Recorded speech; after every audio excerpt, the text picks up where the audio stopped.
नमस्कार. आपल्या यूट्यूब चॅनलमध्ये आपलं स्वागत आहे.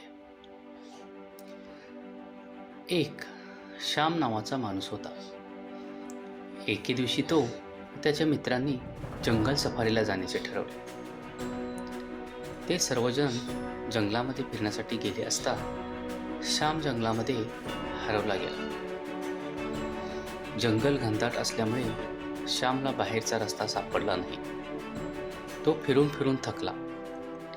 जंगली प्राण्यांची भीती असल्यामुळे त्याने त्याच्याजवळ असलेल्या लायटरने आग पेटवली व तो एके ठिकाणी थांबला.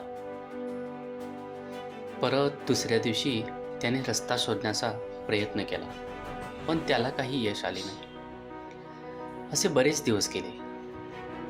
त्याचा देवावर विश्वास होता, पण आता हळूहळू त्याच्या विश्वासाला तडा जाऊ लागला. त्याचा देवावरील विश्वास उडाला.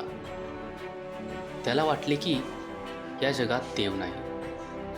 मग त्याने विचार केला की आता या जंगलात आपले संपूर्ण आयुष्य घालवायचे आहे, मग झोपडी का बांधू नये.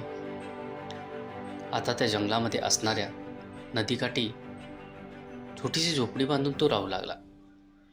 तसेच तो जंगलातील फळे आणि नदीमध्ये असणारे मासे यावर जगू लागला. इकडे त्याच्या मित्रांनी आणि घरच्या लोकांनी देखील श्यामला शोधण्याचा प्रयत्न केला, पण त्यांचाही प्रयत्न निष्फळ ठरला. श्यामला वाटले की मी आयुष्यात कधी कोणाचेही नुकसान केले नाही, तर मग माझे असे का झाले. असा विचार करत असताना अचानक वातावरण बदलले आणि वादळ सुरू झाले आणि त्या वादळात त्याची झोपडी उडून गेली. हे पाहून तो माणूस तुटून पडला. आकाशाकडे पाहून म्हणाला, तू देव नाहीस, तू राक्षस आहेस. तुझ्यात दया नाही, तू फार क्रूर आहेस. तो माणूस डोक्यावर हात ठेवून निराशेने रडत होता. निराशेत तो उठून तसाच त्या नदीच्या प्रवाहाच्या दिशेने काठावरून चालू लागला. तो तसाच काही तास चालत राहिला. अचानक त्याला दुरून काही अंतरावर त्या नदीकाठी असणारी घरे दिसली. तो त्या गावात पोचला. तेथील लोकांना त्याने आपण कुठून आलो ते सांगितले. लोकांनी त्याला सुखरूप त्याच्या घरी पाठवले. त्या माणसाच्या डोळ्यातून अश्रू वाहू लागले.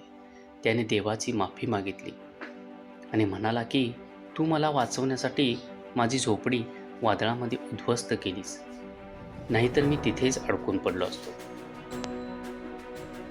दिवस सुखाचे असोत वा दुःखाचे, देव सदैव आपल्या भक्तांच्या पाठीशी असतो. धन्यवाद.